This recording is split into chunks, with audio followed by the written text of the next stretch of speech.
Okay, Sir JR.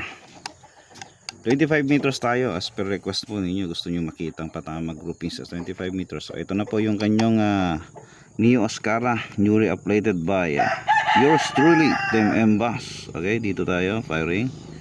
Dito mas clear, maliwanag lahat.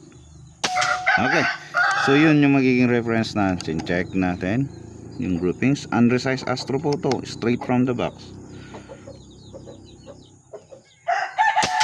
Okay.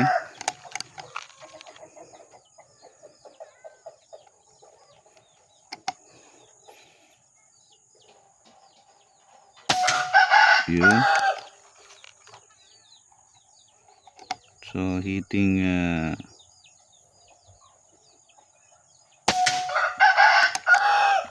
2 o'clock tayo.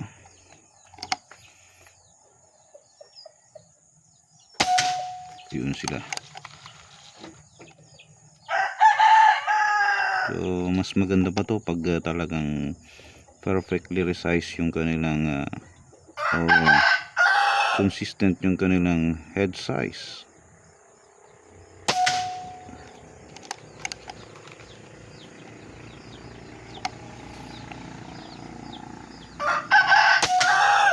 Bumalik. So meron tayong isang plier.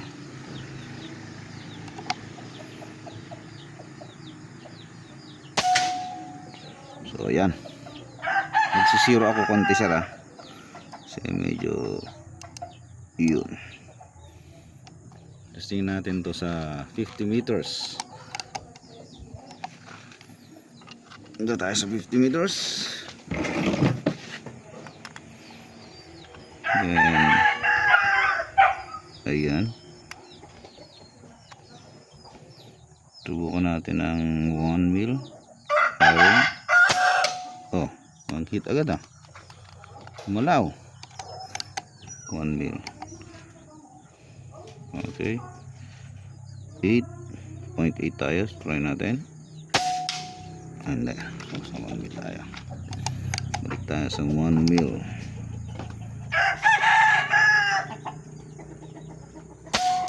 Okay.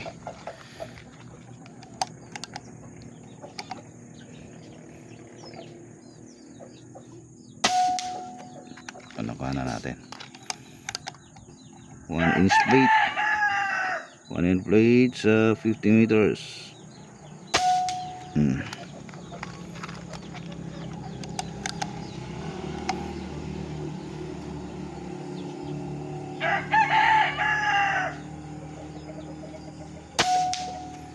Diba?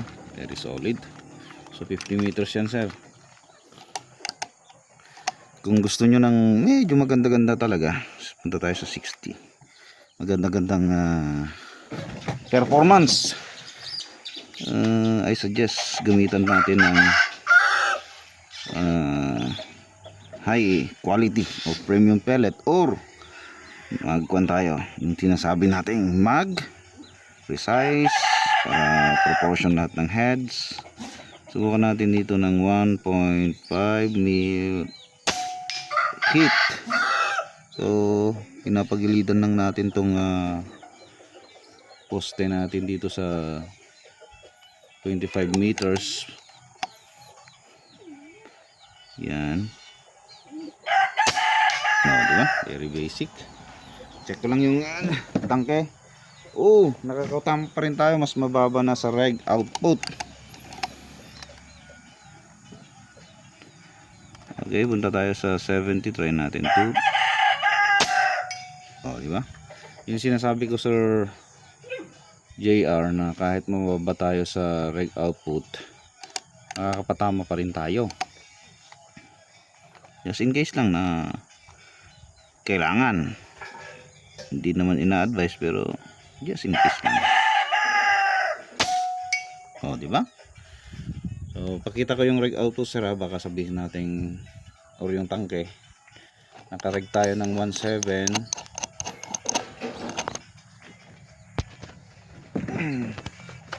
So, ano na ngayon yung kanyang tank fill? Oh, 1.5 na yata yan. Pero nakakapatama pa rin tayo sa 50 kanina hanggang sa O yung leg output dito sa baba hanggang sa 70 meters. So ayan sir, okay na yung unit po ninyo. Thank you sir for trusting and us. Message na lang tayo sa mga additional na mga gusto nyo gawin. Thank you.